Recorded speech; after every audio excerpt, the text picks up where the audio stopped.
So ano nga ba yung whey isolate? Whey isolate is yung top choice ko sa lahat ng forms of protein and napakaganda nito. So kung nagmamadali ka, maraming salamat. You can scroll now.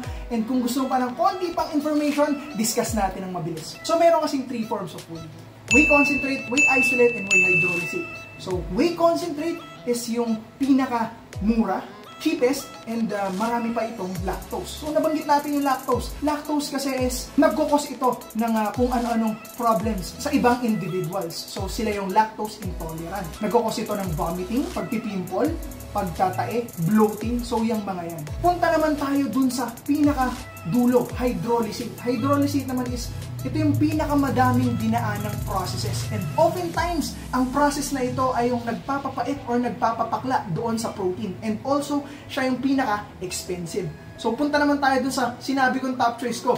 Itong isolate. Isolate is para sa akin yung pinaka-flavorful. And wala na dito yung mga binanggit nating side effects ng lactose na makukuha natin dun sa concentrate. So, dahil doon, siya talaga yung unang-una kong choice sa lahat ng forms. And ako nga pala kung naghahanap kayo ng whey isolate brand na pagkakatiwalaan, I suggest itong Protein.